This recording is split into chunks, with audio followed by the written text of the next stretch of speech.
Second topic for the finals is genes in development. There are three postulates of differential gene expression. So what we mean by differential gene expression is not all genes are expressed at the same time. So number one, every cell nucleus contains the complete genome established in the fertilized egg. That is the moment when the sperm and oocyte combine. So they put together all their chromosomes, making up the nucleus of the fertilized egg. But in terms of the genome content of the nucleus, they are all identical. So at least all cells having a nucleus. Number two, the unused genes in differentiated cells are not destroyed or mutated. So since some are turned off, that means that does not mean that they are all removed or mutated.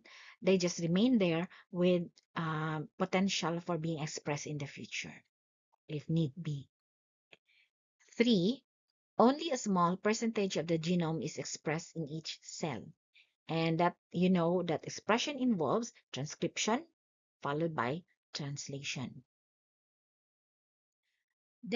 Differentiation is defined as the process by which an individual cell acquires a specialized function. So this requires a specific timing of when genes are turned off and turned on. This is a picture showing the mammalian differentiation process. Take note that they're the fertilized egg, so unicellular state with the genetic components of the the oocyte and the sperm cell.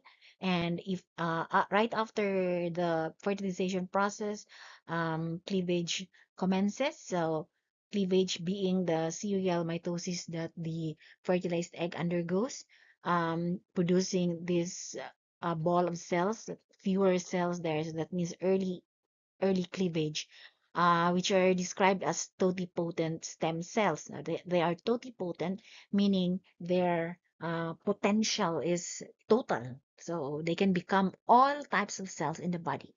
But if you follow what happens later as cleavage continues, when the blastula or the blastocyst, since this is the term given to mammalian blastula, is formed, the cells in the blastocyst is now described as pluripotent. So that means compared to totipotent stem cells, they have already decreased their the, not capability, but decreased the number of cells that they become.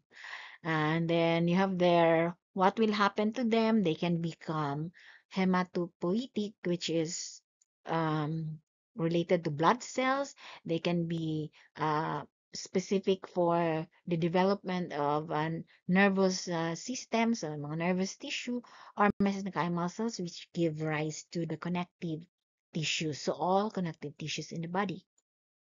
So we have here the mesogenic process, showing the fate of the mesenchymal cells. So all different types of connective tissues.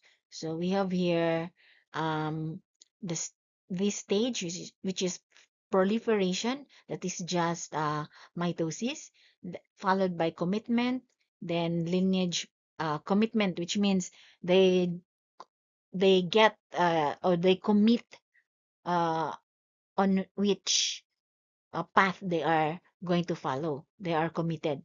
So they will undergo progression along the choice na path, will differentiate there, mature into what they intended to be. So if they were committed to become bones, and this is what they will follow. So they will follow what overall the process of osteogenesis. So where they become osteoblasts, so they which are bone forming cells, and then will become osteocytes once mature. And then we have chondrogenesis for the development of the cartilage. So they become chondrocyte there in the end for myogenesis, so development into muscles, So which means part of this muscular tubular structure. They could become part of the bone marrow, tendon or ligament, connective tissues. And we have here adipogenesis, which is the pathway of taken by cells that become part of the adipose tissue. So the cells are called adipocytes and others. So each cell in the body has exactly the same genome. We have established that earlier under the three postulates. So if you look at this picture, you have there fat cell, white blood cell, and liver cell, all with the same genome. But take note of the differences in the colors, which which represent active and inactive genes. So the green genes are active. So take note, what are active in the fat cell are not necessarily the same in the blood cell. There are those which are active like this. First green, second green, a third green, but not the same exactly. Then we have in liver cell. So that means they really become different types of cells, even just by looking at them. And different sets of genes are active or turned on in different types of cells. So, which is exactly why you have there differences in colors of genes expressed. Um, we have a process known as gene amplification. In development, there is an increase in the number of one kind of gene during certain life cycle that may favor transcription. Um, Gene replication, however, can be achieved by selective replication of the required genes so that a portion or the portion of the gene remains the same. So that means there is an adjustment of activity in a cell by changing proportion of the genes.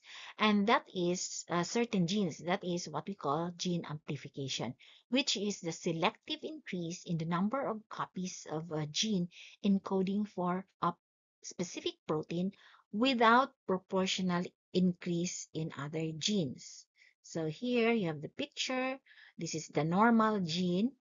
So normal copies, this gene that is expressed is going to be translated into this product. But if that particular gene or the product of that particular gene is needed in large amounts and there is no amplification, take note that the gene has become many. So many copies of the gene, and that is more than normal, which will hasten production of more of the proteins out of that. So we have there multiple replication or repeated copying of a section of a genome, and the others represented as blue are not affected. So we have examples of genes that undergo gene amplification. We have polytene chromosomes, which are present in the salivary gland cells of the fruit fly, so Drosophila melanogaster, about 2,000 micrometers in length. And we have lump brush chromosomes, which occur in oocytes of amphibians and some insects. So these are really large uh, homologous chromosomes, usually viewed and visible in the diplotene stage.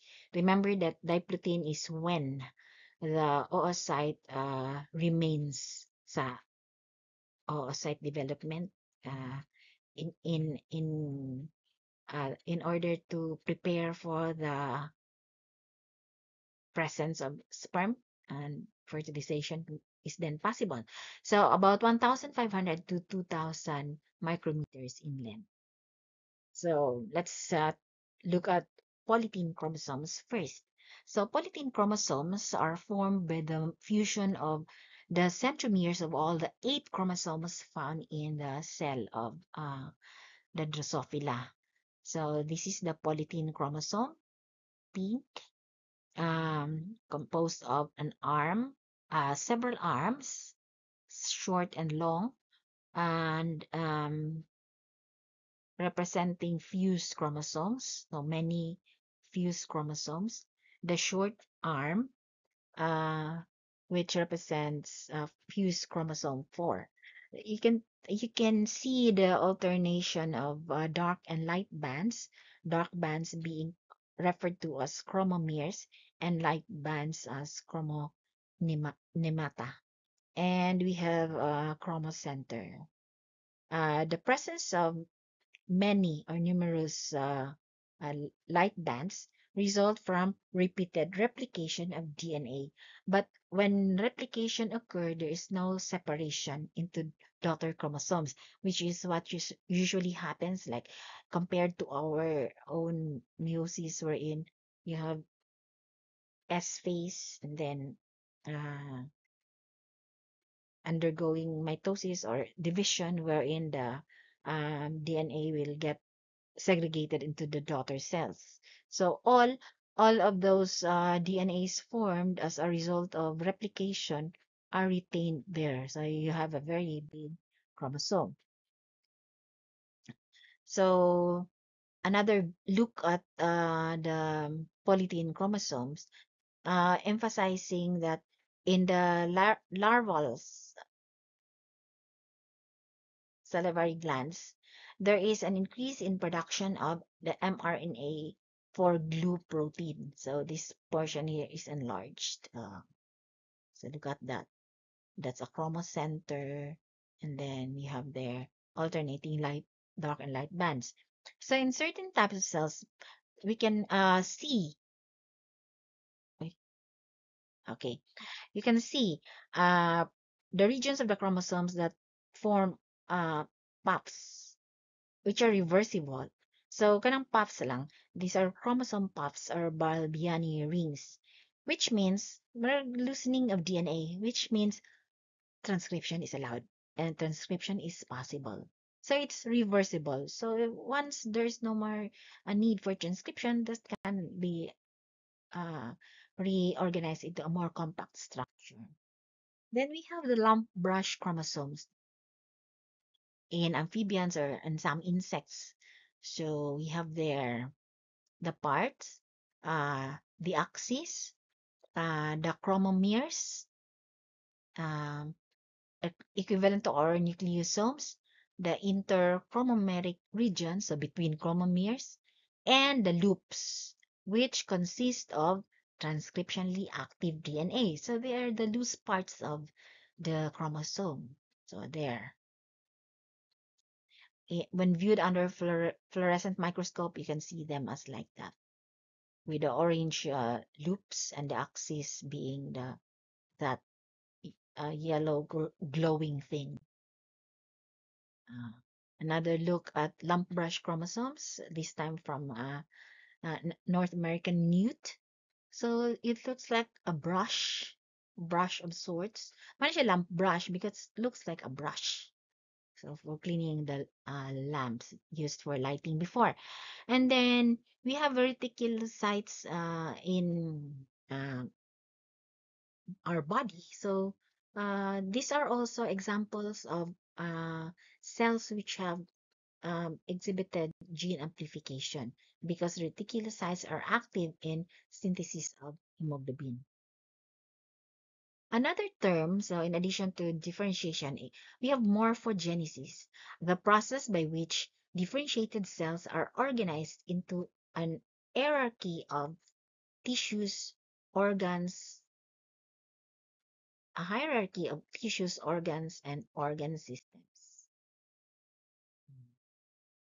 So during morphogenesis, there should be a, a form of communication that takes place between nucleus and cytoplasm. So these two general parts of the cell should talk to each other to really make the path of the differentiation of the cell um, accurate. So guide where the cells go or what will happen to the cells. So one of the things that are needed here is nucleus cytoplasmic interaction. So there should be sharing of molecules between nucleus and cytoplasm, also called molecular exchange. The cytoplasm is separated from the nucleoplasm by the nuclear envelope, and there is a nuclear pore which through which materials can go into and out of the nucleus. And when it comes to porosity, comparing the nuclear envelope to the plasma membrane, the nuclear pore is more permissive compared to plasma membrane. So this one is the molecular traffic through the nuclear pore complexes, just showing us that there are processes that are passive. So for small molecules, they can easily move across the nuclear envelope. But there are also those which need energy as well as protein carriers that can facilitate their movement into and out of the nucleus. So this one includes the transport of proteins and RNAs. So here proteins and RN and proteins enter the nucleus because they are produced in the cytoplasm, remember, and RNAs move out from the nucleus, especially uh, nucle messenger RNA, mRNA, and other non-coding RNAs all come from the nucleus. Without the mRNA, proteins cannot be made. The transport of proteins is aided by certain proteins inside and outside the nucleus. So here we have the import cycle, wherein the material to be introduced into the nucleus. This is the blue molecule, referred to as cargo protein, is aided by importin so that it can cross the nuclear pore. And once inside, importin is going to be released and recycled. The process needs energy, and of course, opposite, if you have there the cargo protein, which could cargo protein, which could be associated with the RNA that is going to be released the cytoplasm. So there is another protein that escorts that complex. We call that exportin. So you have there the exportin, which together with the energy source will allow the crossing of that complex through the nuclear pores, and in the process using energy, then later releasing the cargo to the cytoplasm. So kung mRNA na siya or other RNAs is now ready for whatever functions they do in the cytoplasm, while exportin is recycled and taken in by the nucleus.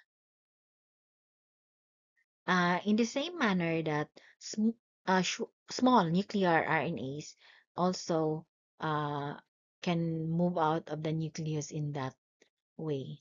So snRNAs are formed in the nucleus in the same way as other types of RNAs. So in the process of transcription, and they are escorted by proteins that will carry them to the outside, where they can be part of what does snRNPs do, RNA, parts of or components of the SNRPs, which are responsible for the splicing part. And then once NERPs are formed, they move into the nucleus once again because the RNA processing is there. So here we have the illustration of the splicing pattern, a splicing process, not pattern. This one is these are pictures that we have seen in the past. Control of macromolecular synthesis in the nucleus by the cytoplasm. So just the signal transduction that involves a recept uh, protein, like for example hormone or a steroid hormone, that the protein can attach itself on the plasma membrane only and triggers a cascade of signaling events that will carry that particular or transmit that particular message to the nucleus and controls gene expression. And then for the steroid hormone, which can enter really the plasma membrane and form a complex with a receptor protein in the cytoplasm, and still enter the nuclear pore to be directly involved in controlling gene expression. So here we have the process of morphogenesis and the role that genes play in this process. We have an induction experiment done on frog gastrula. Remember that after fertilization, the zygote undergoes serial mitosis or cleavage, converting it into blastula. And then once the blastula has reached a certain required number, the cells will start rearranging themselves. So the rearrangement is the beginning of gastrulation, which is here. This is early gastrula. Um, there is a portion there, part of the dorsal lip of the blastopore, indicated as blue, that is removed and transplanted to another gastrula.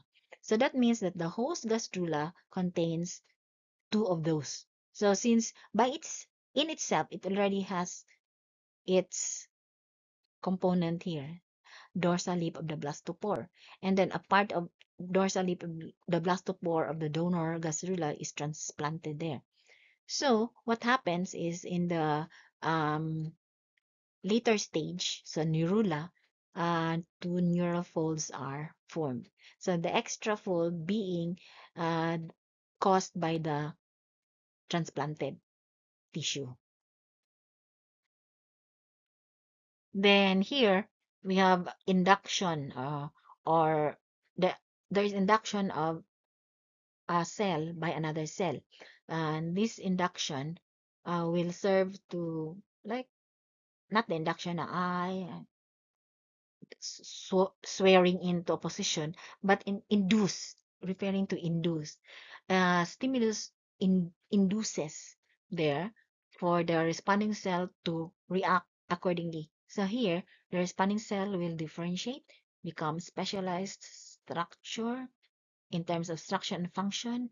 Then the specialization will also, the specialized cell will also release certain uh, chemicals to the next adjacent cell, or maybe part of another um, organ, for example, which will differentiate in response to the stimulus. And you have another specialized structure that is attained.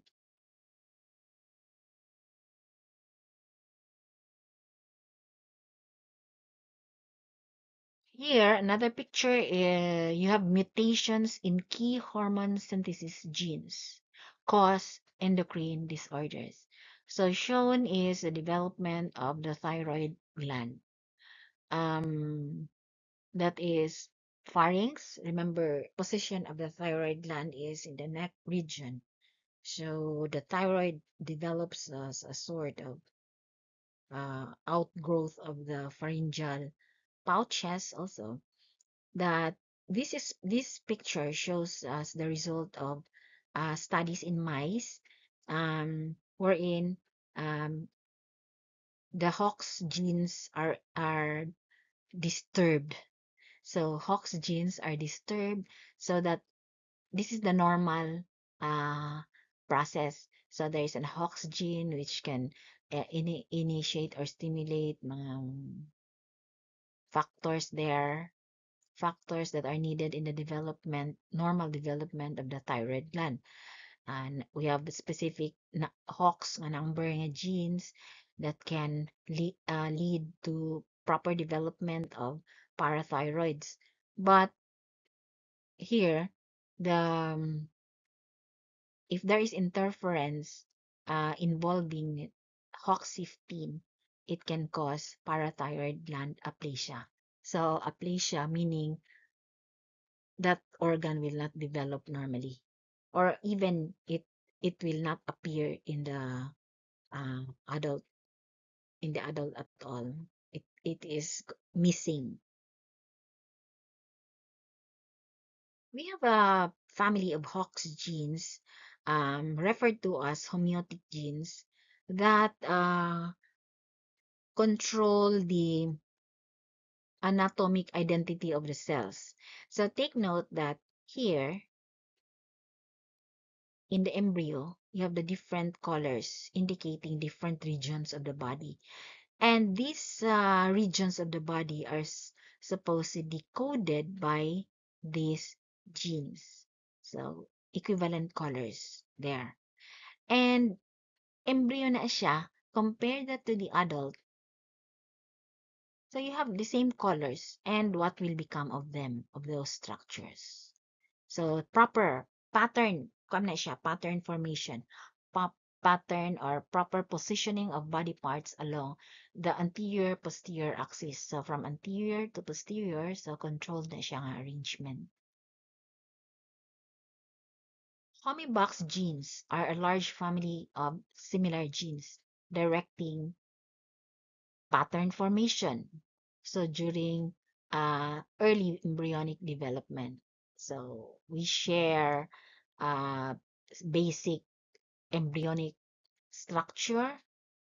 So with other mammals or even other chordates. And then the color scheme again represents certain regions, which are uh, corres which correspond to the colors used along the different Hox genes. And in the adult humans, these are the parts that are formed. Take note that in humans, homeobox gene contains an estimated 235 functional genes and 65 pseudogenes. So, genes that do not provide instructions for making proteins, but they are there, which are, as we know, that they are protective in nature. And these genes are present on every human chromosome. How about effects of genes on gonadal development? So gonads start out as um, a genital ridge in during development. So when it's genital ridge, it still has no definite uh, path as to whether it will become a female or a male gonad. So the development of a genital ridge to a male gonad and a female gonad is dependent on the presence of certain genes. So we have here the genes needed for the development of the genital ridge along this path and along this path. So there are specific genes that are involved in the production of the SRY gene. SRY gene being the gene governing maleness. So present on the Y chromosome. And then no SRY gene will mean the gonad will become female gonad. Take note that there are also genes that control uh, steroidogenesis, or the production of steroid hormones, which are products of the gonads. And then we have effects of genes pituitary gland development. So part of the hypothalamus here, so the floor part of the brain, ventral part, and this is anterior pituitary, intermediate pituitary, and posterior lobe.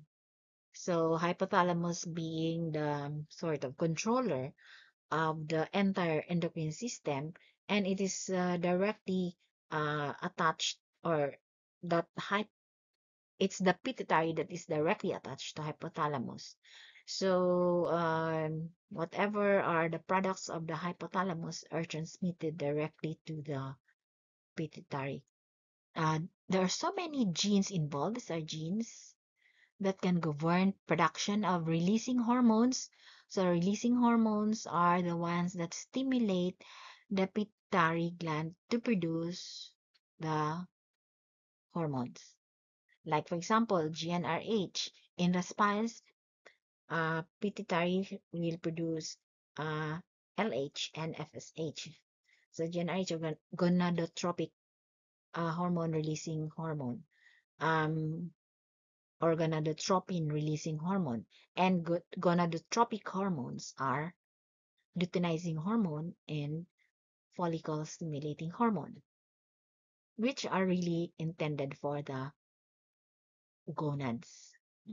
Then GHRH, that is releasing hormone for GH or growth hormones, another thing. So in response to these hormones, these genes, the hormones are produced.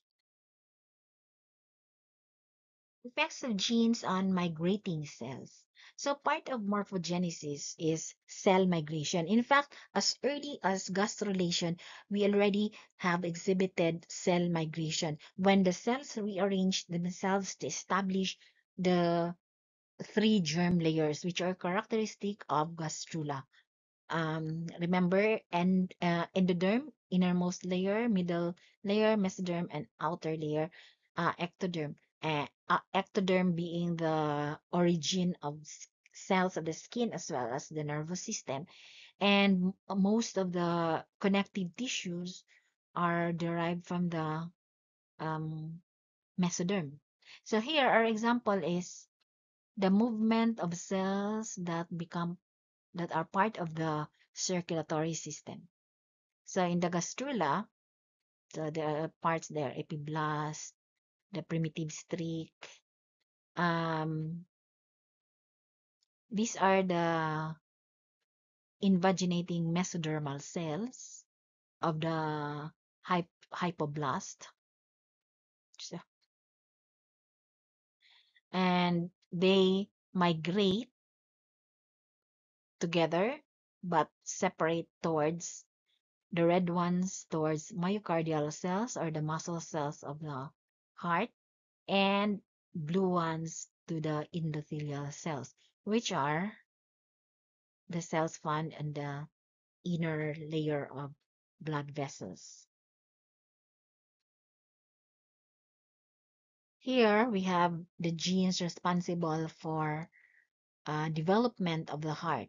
So heart started out as a straight na heart, mura siya linear in structure, and then the colors there indicate the fate of those parts. So from the early stage of development, become more um, differentiated na siya klaro kay nga structure, and then the conversion of the straight heart into a looped heart. So the linear heart becomes looped, so that you have now in the adult form the with right and left chambers, which are in humans you have with separate oxygenated and deoxygenated blood.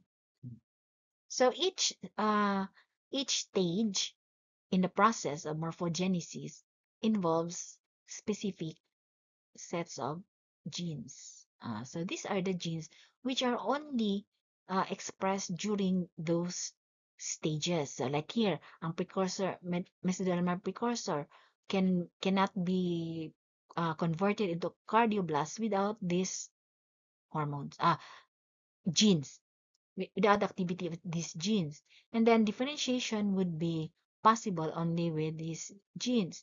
The cardiomyocyte or the muscle cell of the heart will be controlled by these genes, and later uh, formation of the looped heart from linear have several genes involved there.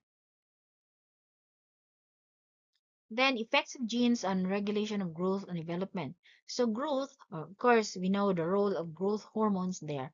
But what we can see there is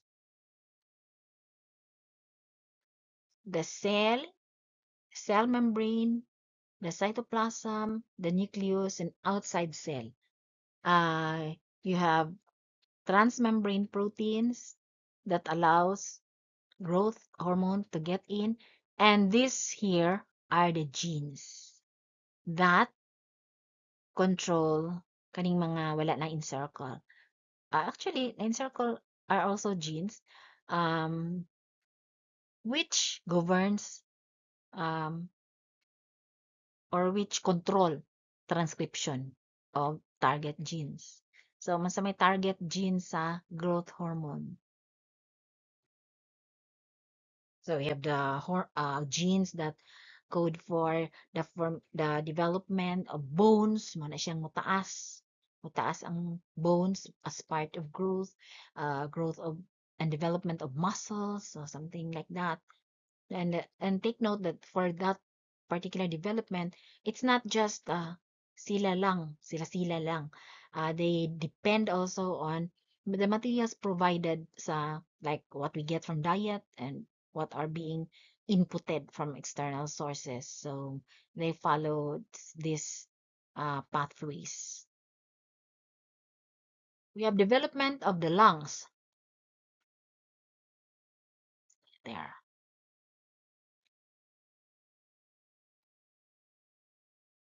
So again, several genes involved.